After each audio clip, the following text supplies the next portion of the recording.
अनेकांना अंगावर घेतलं, जरांगी पाटील की झाड की पत्ती आहे. तो घेतलेला आहे खूप जणांना अंगावरती. हेच मग देवेंद्र फडणवीस साहेबाला आणि अजितदादांना मी सांगितलेलं आहे की याला तुमचा वापर करून दोघांचा तुम्हाला सुद्धा संपू शकतो.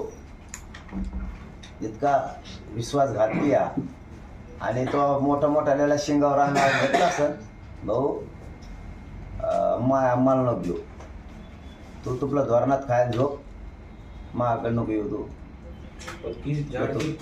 अरे झाडकी पत्ती आहे असं ते म्हणाले. अरे झाडकी पत्ती फत्त्या कशाला, शेर आणतो गप पडायचं वगैरे काय, शेर आणतो चालता येणं उठता येणं, शेर आणतोय कशाचा पत्ती काय काय काय पत्ती रे, गप पडू ग, माझ्याकडे नादीत लागू नको तो तुपलं चलून दे.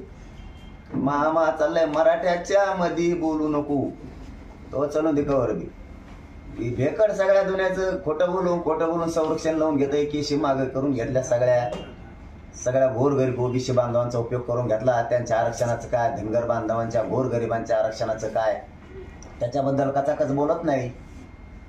गोरगरीब धनगर बांधवांना आरक्षण द्या, आमचा धनगर बांधवांच्या आरक्षणाला धक्का लागत नाही तरी त्या गोरगरीब धनगर बांधवाला एकाचं दोन सांगून आमच्या विरोधात उभा करायचं काम करायला लागला. धनगर बांधव नाही ऐकणार. तो गावखेड्यातला धनगर बांधव मराठा समाजासोबतच आहे.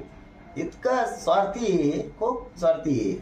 आणि झाडकी पत्ती पित्ती काय पत्ती येतो काय करणार आहे. आणि मोठमोठल्या शिवार धमके देतो काय म्हणतो तू चलून दे, मराठा आरक्षणाच्या मध्ये बोलू नको.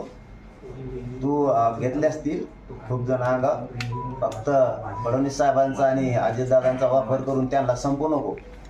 कारण मोठा करणाराचा उपकार ठेवत जा जरा कधी काळी. नका एवढं जिथं खाल्लं तिथंच नको हागज होते त्यांच्या ताटात. तुम्ही ज्या प्रकारे